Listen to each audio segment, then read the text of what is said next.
Hey, what's up, guys? It's Real Jordan Demi. Today, our guest is Kota the Friend, and he has a very special friend with him. Introduce us to who you got with you, Kota. Oh, this is my daughter Nori. I'm surprisingly on daddy duty. Didn't know, didn't expect it, but I'm here. So And cute. How old is she? she's one. She's one. Yeah. She's one. Oh She's my one. God. How is fatherhood treating you? How are you getting sleep yet? Getting sleep. I mean, I think I get a normal amount of sleep by now.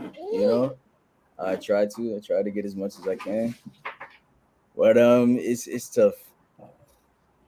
How are you balancing fatherhood and making music? Because you had this little summer pack, little EP that just came out about a month ago. You had the album. You're about to go on tour in a month.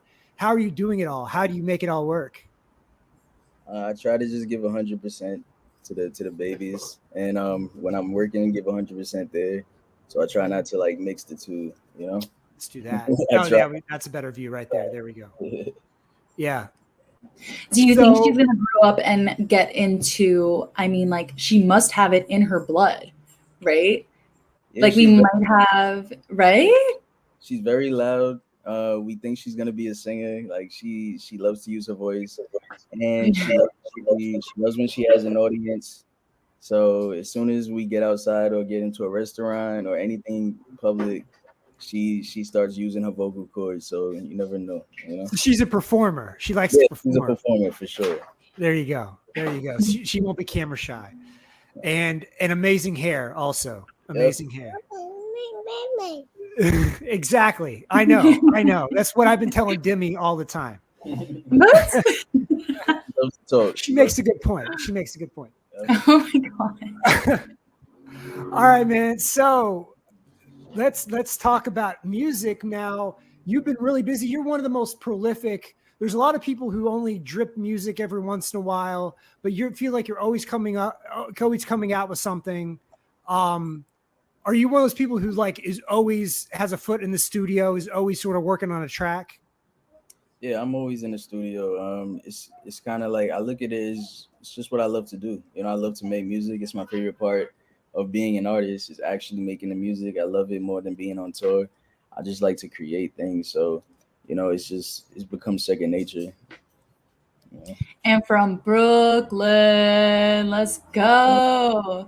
From I New mean, York. like, you know what it is about New Yorkers? We really rep, I think anyone from like a big city where there's like a lot of arts and culture just like thriving, we really rep our city. How much do you like, I guess, can thank Brooklyn for like the man you are today? I owe a lot to it, man. It toughens you up. It makes you tough. It makes you like the stuff that you can take when you're from, you know, New York City is just it's just like you understand people a little bit better. So I go around the world with this understanding that the world has come to me already, you know, Mhm. and I appreciate that, and I don't take it for granted. I just think it's so funny. So like people will be in New York for like 10 years, right? And they'll be like, yeah, I'm from New York. It's like, um, yeah, I don't know. I don't know about that because the thing is like that New York like flair comes from like childhood, like middle school. You know what I'm saying? I'm from New York, like I'm originally from the Bronx. So like when people say they're from New York, I'm like, you know, I don't think it's the same. What do you think about that?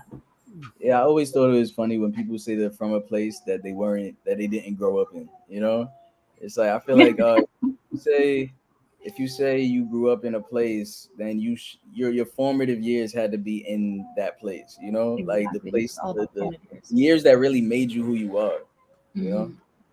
I feel like you're from a place and then you live in a place. It's like two different right, things. right. Two Two different different things. things. So um I wanted to talk to you because you do everything. You write, you produce. Obviously, you're a great lyricist too. When you're putting together an album, do you have a bunch of tracks that you're working on at once and you kind of divide it? Okay, this is going to be for the album, this is going to be for something else, or do you kind of work on everything all at once? Like you work on an album and then you put that aside. You work on another album, put that aside, or you just always have these tracks floating around. I look at making an album like writing a book or something. It's just like it's a story, and so once I start an album, I'm kind of tunnel vision on that album. You know, I'm not really working on music for other projects. I'm not making singles. I'm specifically trying to tell this one story, and I don't stop until I feel like it's finished. Your latest album, the pronunciation is it Protea? How do you pronounce it?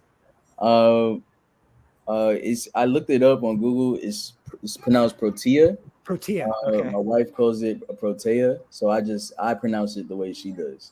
Okay, you go with the wife. Okay, Yeah, that's a good decision. Good decision. So what stands out for me about this album compared to some of your previous work is that this is like dance music. This is like summer. This is like out in the streets, like, block party kind of music. So were you just in a really good mood? Was it fatherhood? Like, why is this album so upbeat and fun? It's really I wanted it to be more of a celebratory album. Like I wanted to celebrate my wife, and that's the whole album is dedicated to her, and it's just an ode to a beautiful person. And how long does it take you to actually like go from scratch to an actual like finished product? A few months usually. I work tireless. Like I work like pretty much all around the clock. Get some sleep. But once I have an idea, it's like I can't stop. Like I'm just full speed ahead. All right, but we really have to go back to like the wifey story. So what exactly is the story? When did you guys meet? And like how does she like stand as such like a, probably like empowering and inspiring force in your life? Like what's the story? What's the tea on that? Can you tell us? T T. Look at I met her in Colorado. I had a few stops this is the first time on my tour in 2019 where I had a few no days, way.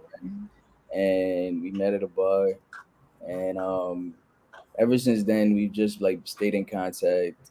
We were friends, and then one day she moved to Brooklyn, and then we reconnected.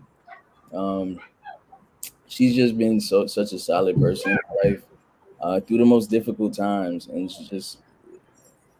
and really just like one of the main reasons why I felt like I had hope to like go on at some points in my life. You know what I mean? And I made this album for her because I really just wanted to like really express that appreciation. And what I do, I make art, I make music. So I wanted to use my medium to really like express that love and appreciation and admiration, and make something that lasts forever. You know? That's so sweet. Since you do everything from the beats all the way up to directing your own music videos, and obviously you can do things a lot. Do you feel like how much quicker you can do things since you don't have a label, you don't have A&R, you don't have any of that you have? There's no. Is it basically there's no tape, there's no boundaries to when you release something. When it's ready to go, you can put it out? Or do you have a management team or anyone you bounce ideas off of, or is it just you? I have a management team. I have a manager, and the people at Venice, they distribute my music. They help me with like marketing plans and things like that. And I also have a publicist, and I feel like us all collectively, we work together to release music and try to make sure it gets like the love that it deserves. And yeah, we work on it. So Your story is actually really cool because if I'm correct, it was like you were sought after by a lot of like labels when you're like coming up and stuff like that, and you actually decided to start your own, right? So yeah, like, yeah. what does it take to like be an artist, but also like lead your own label? Like, how did you come to that decision? Yeah, it's like I own my own label. I don't really have any other artists on my label right now, but every artist kind of has to have a label, even if it's their own, So it's just like I own my own name. It's under my music is under my company, my production company, my publishing company, and all that. And it's just really I'm just an artist. I wouldn't say that I'm a label head or a label creator or anything like that. I just make music, and I'm blessed enough to be independent, and so I own myself, you know. Since I'm interested to talk to you about like the production side. since this latest album kind of has that little more upbeat sort of dance oriented feel to it. In the past, I love your tracks that kind of have like that old school boom bap New York feel to it. Where do you see hip hop production going in the next 2 or 3 years? It feels like the trap drums are kind of on their way out. I hear a lot of sort of 90s influence coming back into it. Where do you feel like hip hop production is, and what are you feeling right now? Man, I feel like hip hop is in a special place. And it's at a place where it can be kind of anything, it could sound more like house music, it could be like trap music, it could have R&B undertones to it. It's all about what is pushed to the surface and what is pushed to the forefront. I feel like whatever sound they want to push at any particular time is what's gonna be hot. I feel like we've kind of moved out of the space where we allow different sounds to be out, and like we kind of lean towards one. But I feel I'm from the 2000s era where everything kind of had its own sound, and I miss that about music. And like right now, I just hear everything. I hear a mix of everything, and you don't know unless you're on a Spotify playlist and really tuned into what's going on. You have to get on the radio because it's so many different things out here, and nobody can be able to really predict the next wave unless you have like really inside information as far as what the radios wants to start, what they want to start playing. Yeah, that's how I feel about it. I'm really What are you like into right now. What are you into personally? Yeah, what am are I? you listening to? Yeah. Oh, personally, I'm into the Afro beats, man. Like Oh, I yeah? love Mona Lisa. Oh my God, are you talking about that song? say it again. The Mona Lisa song? How does it go? Do you know that? Let's Oh see my the God, I performance, don't Demi. know. Let's see that performance, Demi. I'm It's sorry. like Mona Lisa. You know what I'm saying? I don't know. I don't You don't think know I that song. If I you may heard, not be as hip. I may not be as hip as I need to be, but oh as man, far as like new music that's coming out, I'm really digging that, and I'm digging like our alternative R&B. as like a New York like bred OG, how do you feel about? I mean, I've heard a lot of people say this, but like, I guess like the LA kids, like West Coast is kind of like they're kind of like winning. They're super in tune with like the internet and stuff like that. I feel like not a lot of it's just like rare to see something come out of New York or like start in New York. So how do you feel about like where New York is like in music right now, and maybe what does it need to like get back to that golden age period of like, late 90s, early 2000s? I feel like New York radio stations and the people that are really the tastemakers in New York have to find other people other than, you know, the drill rappers. Like I think that's their biggest mistake, and they just keep doing it. They just don't stop. There's so many different genres. There's so many different like subcategories of hip hop that are dope and are being created by New York City artists. But if they don't have the platform, then nobody will ever hear it, and it'll stay underground. And I feel like a lot of artists from New York, um, people will be like, "Oh, damn, I didn't even know you were from here," and you Wow. wouldn't know because they don't make a specific kind of music. They don't make the drill music, so nobody will ever know. And people in the city aren't promoting them, so nobody knows they're from New York.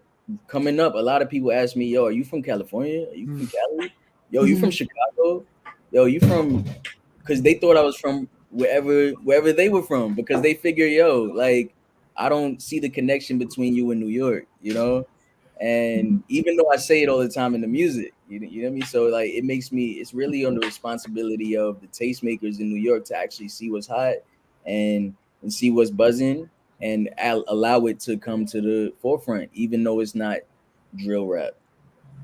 Are there good places in New York for hip hop artists to perform? I mean, we were talking about SOBs earlier before we started the show, but are there places, if you're a young, if you're a 16-year-old, 17-year-old rapper, do you feel like there's a place where you can go to show off what you have? I try to remember when I was younger, we used to really make our own opportunities. You know, we'd find like a local space where we could rent out, and Yeah, we didn't, but we used what we could. You know, we used what we could, and there was like a little underground scene, and I was even part of that where I was 15, 16, 17, and I was renting out bars, even though I was not of age yet, but somebody allowed us to do it. And I would just rent out the bar and we would just put on a dope show. And all my friends would come out, and Joey Badass was at one of them, Capital Steez was at one of them. This was years ago, it was over 10 years ago. It's crazy, but yeah, so that was that scene. But I think right now, like SOBs is dope. Back in the day, we had the Knitting Factory. We don't have that anymore. That got shut down. And other than that, it was just a whole bunch of kind of like rinky dink places that you would only know about if you were there. You know. Yeah, I got that. And Demi's in a rock band. And she likes performing on rooftops. Oh yeah, I love it. That's her spot. Yeah. Rooftops and warehouses. Don't mind.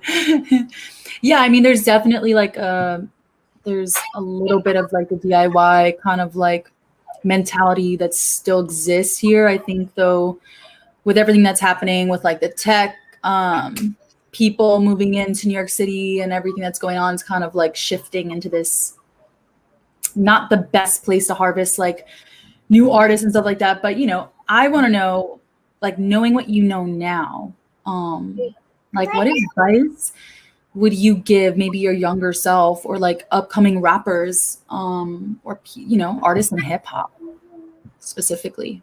Is there something you wish you would have done differently maybe? Something I wish I would have done differently. It's hard to say I'd do anything differently, Yeah, more so like what advice would you give like upcoming, artists in hip hop, that want to do what you do today? And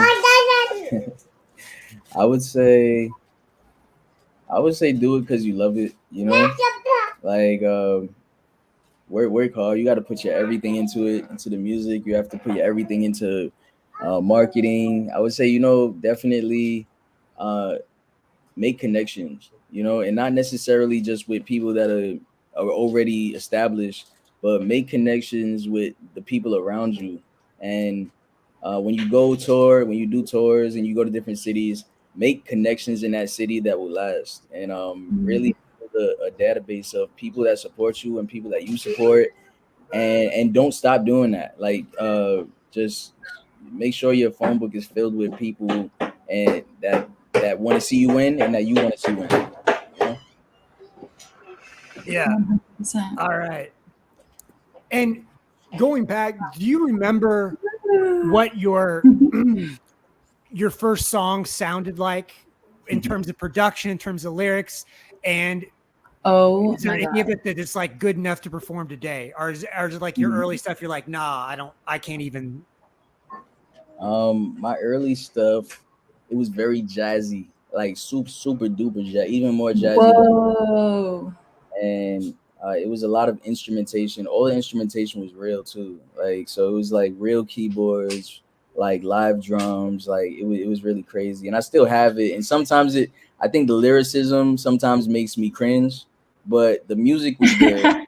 The music felt good, What's the favorite, like the best line you've ever written? If you could like write something down and like leave it on, like put it in the sky, that it would be there forever in the universe. If you could pick one line.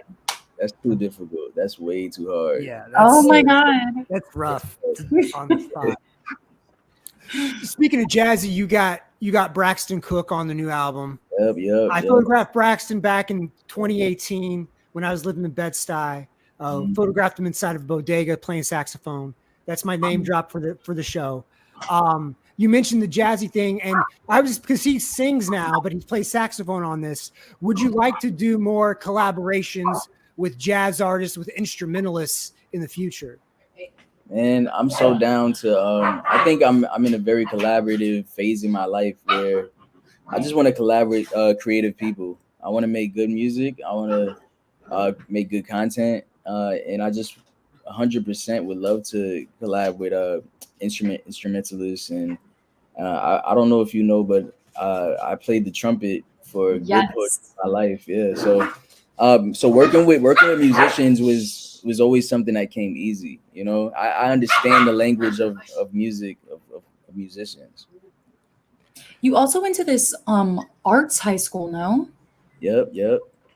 I think like being around like-minded kids at such an early stage, like in those formative years, is so I don't know. It's like, let's just put all these children together that are kind of weird and different. You know, I went to I went to an arts high school as well, and it's like just let them be weird and different together and be who they want to be without feeling judged. So like, you know, how important was that for you? And yeah, what was Yeah, I that was. like? Were you like making music in the hallways? Well, it wasn't High School Musical or nothing, but it was a vibe though. Like, it was still Brooklyn. You got to understand, it's still Brooklyn. So Exactly. uh, Exactly. nah, but All in this together. yeah, I It really wasn't High School Musical.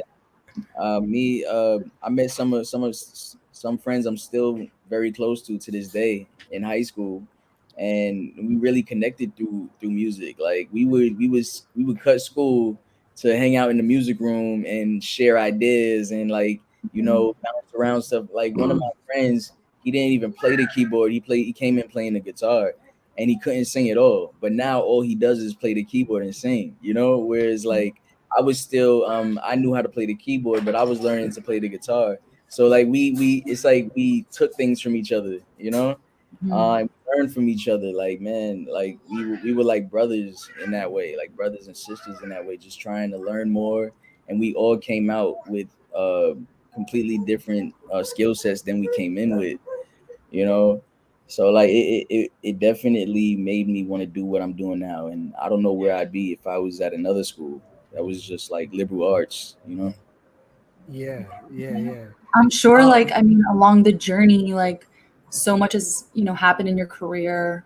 I mean, you've developed, you know, in every way possible. I mean, as like the years go on, but like, do you have any homies from like back then that you're still close with or like can shout out? Yeah, shout out, hello O'Shea. He's on every single album that I've ever put out. But he was my main guy as far as like music is concerned. Like he was the dude. It was me and him all the time. so Aw. Coda, beyond the music, you are a fashion guy. Like you have the clothing company. We just got your press photo from your publicist. The shirt you're wearing and the bucket hat, so good. Thank you. Let's talk about Flight Boys though. Yeah, Um, what was because a lot of people, musicians, actors, whatever, they do collaborations with brands, they do collaborations with labels, but you like wanted to make your own. Why? How did that come about, and how does that fit into your lifestyle now with everything else you got going on? yeah. I was making clothes before I was even making music. When I was 15, I started this brand, and I was inspired by Pharrell with Billionaire Boys Club, and just I was just inspired by his career, man. And I was just like, man, I want to make clothes. I want to have a brand that people respect and that people look up to, and I want it to mean something. I want it to stand for something. And so, like when I remember sitting on the stoop with my friend Marcus, and we were 15, and I was just like, man, I want to create something like that. And I was really hyped about NERD. NERD was one of my favorite bands at the time, and I would just listen to those songs on repeat. There was this one song called Love Bomb where Pharrell says, "But if you unscrew me, you got the same gear and same tools. But how you gonna make it with your head hanging down? What you see staring at the ground?" And I'll never forget that line. Really inspired me to do everything that I'm doing now. Because when I heard that, I was just like, man, I could be somebody just like he's somebody. And I can make this thing happen. And so like I got to give the flowers to him, because that really inspired me as a teenager to just really, and I made things happen that like teenagers around me weren't making happen. And it was because of those words. Mhm. What does your family think about your not just your success, but the fact that I think it's really cool that you're still living in Brooklyn and you haven't moved out to Jersey or anything. Do you feel like you'll always be there? Do you feel like you'll always be there? Yeah, I always have a presence in Brooklyn. You know, East Coast. yeah, it's where I'm from. Specifically Brooklyn, man. If I'm on the East Coast, I'm not living anywhere else. I'm gonna be real with you. Like, there's no other place. My boys are like, yo, you wouldn't live in another borough. I'm like, nah, it doesn't matter. I'm Brooklyn through and through. If I'm on the East Coast, I'm here. But I love the West Coast though, you know. So I might move to the West Coast. We'll see. You know. Uh-oh. Don't switch up on us. You know, it's crazy. I have a place out on the West Coast, and I try to spend as much time there as I can. But it's just like, you know, it's home. Brooklyn is home. When you come to the West Coast, where do you like to go? What do you like to do? Are you a beach guy? Are you more like going out to nice restaurants? Like, what do you like to do when you're out here?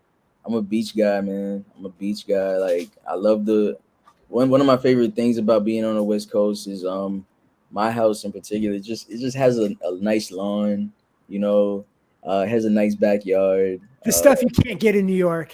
The stuff that I can't get it, man. I got a driveway and a garage. It's 3 blocks away from the beach. It's walking distance from any restaurant that I want to go to.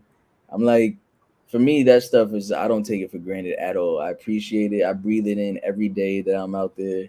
I like to be away from the noise 100%, man. I don't like to be in the mix. I'd rather, if something is going on, if there's an event or something, I'll drive out there. I'll take the 40-minute Uber rather than just be in the mix all the time, you know? Yeah. That's what, when Demi comes out here to LA, she looks at the mountains and she's like, oh, it looks so nice out here. She's like, you know, if you come from New York, you go out to LA, just like a whole nother world. Yeah.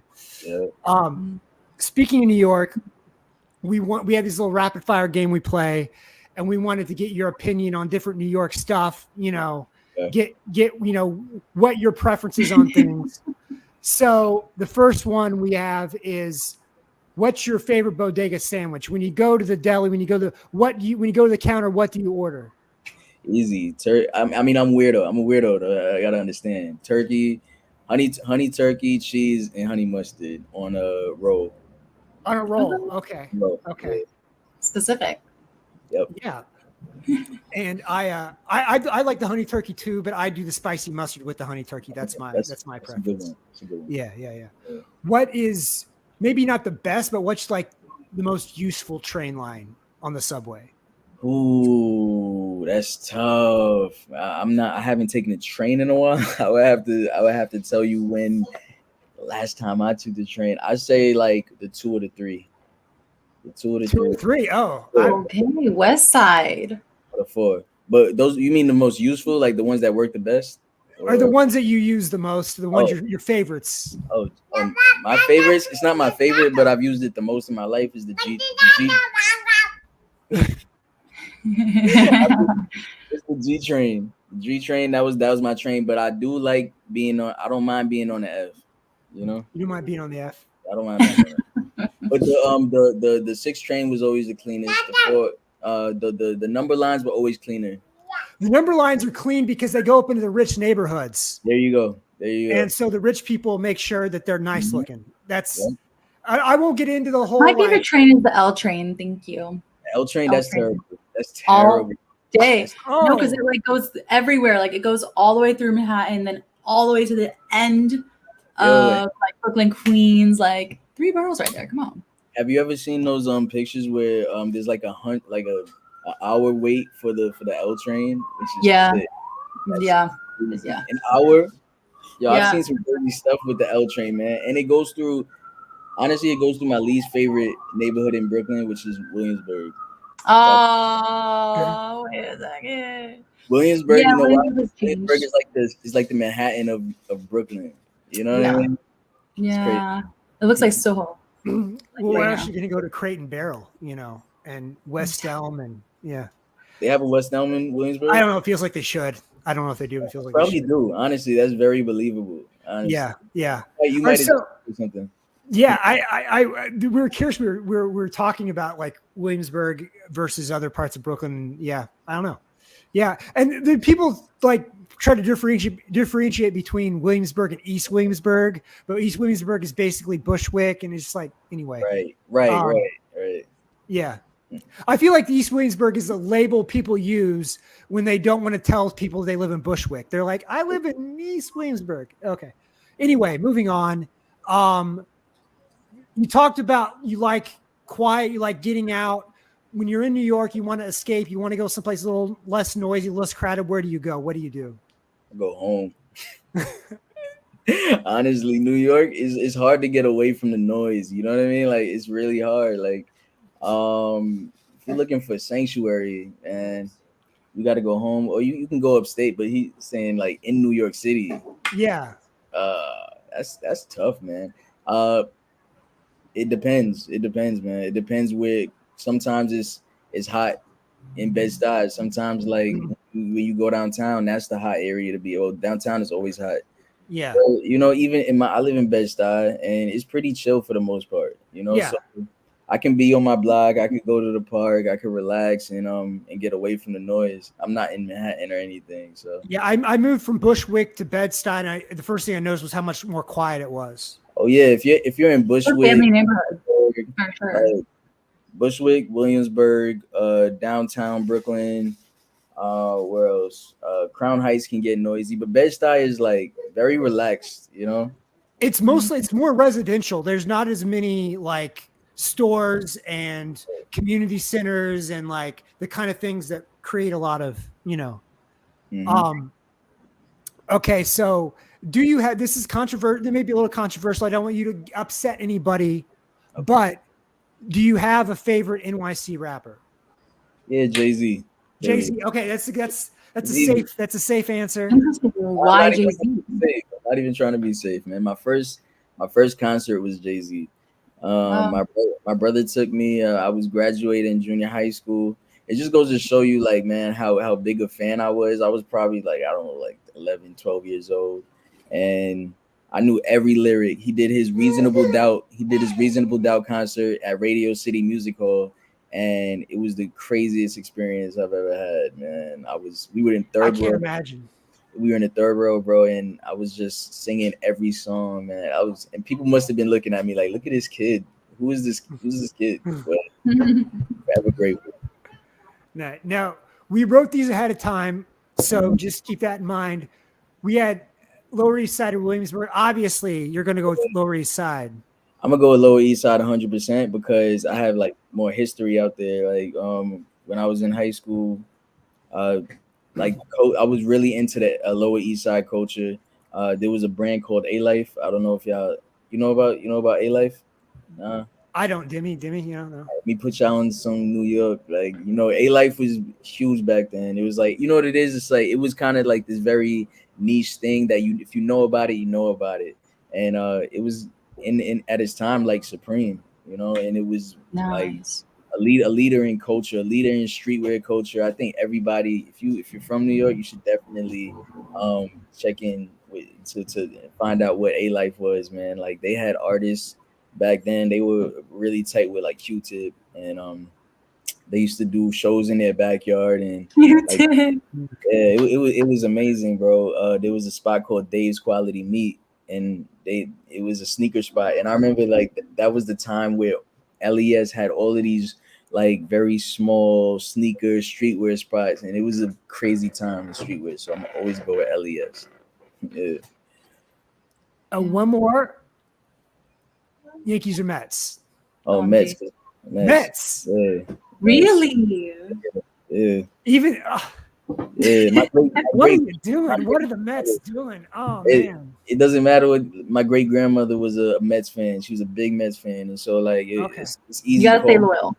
I've hated the Yankees all my life. As someone, okay, let's go off on a little sports thing real quick, because you're a native Brooklyn guy. How do you feel about the Nets? Are you behind them? Or are you still like Knicks? Yeah, I was behind the Nets until they treated Kyrie the way they did, man. They didn't. Yeah, they gave him. They treated him like a little child. You know what I mean? They tried to tell him that in order for him to start to play again, he had to do 30 things as if he was a school student. You know what I mean? I don't like that. I don't like that he treated him. And I was a Nets fan before that, man. I was a Nets fan before that. But after that, man, I'm not a fan of anybody anymore. I'm just. Oh, so you're not even a Knicks fan either? I've never been a Knicks fan, dude. Oh, really? Never been a Knicks fan. When even back in the day, I was a Sixers fan because of Allen Iverson. Oh, okay. And when he left the league, I really stopped watching basketball altogether. Honestly. Well, you bring up an interesting point is that because of the Knicks were so terrible for so long, I felt like they lost a generation of possible fans because interesting. They didn't put a product on the court that a 10-year-old kid could get behind, so I understand being a Sixers fan. Don't blame me for that. Nah, but to say, I don't know if that's true because I have friends that are diehard Knicks fans. Like they love the Knicks. They made a little bit of a comeback. Yeah, they're on the way up now. Yeah, I'm happy to see them do well. You know what I mean? I'm always gonna root for the underdog. So trust me, if the Knicks are in the playoffs, I'm going for the Knicks. And I'm not gonna say that I'm a big Knicks fan or anything. I'm not gonna lie and try to, I'm not bandwagoning, but I would love to see them win because I'm from New York. So go ahead. Yeah, if the Knicks even made it to the finals, didn't have to win the finals, but they make it to the finals, the city will just be like lit up. Oh my goodness! I mean, they made it to the second round, and then in the city. Oh, I know. It was like you made it to the championship. Yeah. If they get to the finals, they gotta win the finals. I'm sorry, bro. If the New York Knicks get to the finals, they gotta win, or else I don't even know if they should even be a team anymore, bro. Like, oh man, come on, man. Like, if they think about it, it's been so long since they've touched the finals. It's been so long. Like, yeah. We will probably never see that again if they don't win it. So that's scary for them. Yeah. I wish I could talk basketball with you for a while because I got questions, I got opinions, but this isn't sports talk, and you're not Stephen A. Smith. Y'all should do a sports segment and just have it fully sports because we could really chat, man. I love. Oh yeah. We love going back with stats, man. Playoff time is our favorite time of the year, so let me know. Yeah. We'll do it. We'll hook it up. All right, man. We'll let you go. Thank you so much for joining us on the show. Nah, thank you guys. Appreciate you. We had to mention the tour starts October 20th. Is that right? Yep. Tour starts. Okay, so catch Kota on tour, coming to a venue near you starting October 20th. All right. Woo. I'm gonna get a BTS picture. I'm gonna just get a quick BTS picture, okay? I'm from New York. Woo! All right, you got it. All right. Hi. Kota the Friend. We'll see you later. Thanks a lot. All right, thanks, y'all. All right. Bye. All right. That was Kota the Friend. That was Kota the Friend. Yes. And New York OGs. Yeah, I just once we got into the New York stuff, I just wanted to talk about New York stuff, I know. Yeah, man. You said you don't? No, I said I know. I mean, it's no, New York. We've got a few diamonds. And they're out here. Yeah, no, I know that you were in LA for a while. Now you're back home in New York. How do you feel? Does it feel good to be back home? Oh man, honestly, Jordan, yeah, man, you might have to switch it up again. I don't know. Yeah, you might switch it up. I feel like in a couple months when the weather gets cold, you may have a different answer. Do you see him right now? Unreal. Yeah. I'll change my mind. All right, guys, that'll be it for us. As always, go to popdust.com for the latest in pop culture and music news. Follow me on Instagram at Jordan Edwards Studio. Follow Demi at Demi_Ramos. Stream all of Demi's music. Go to popdust.com for not just the latest news, but also past interviews and episodes of It's Real with Jordan and Demi, as well as the Demi Ramos Show, which we have been working on as well. So until next time, we'll see you later.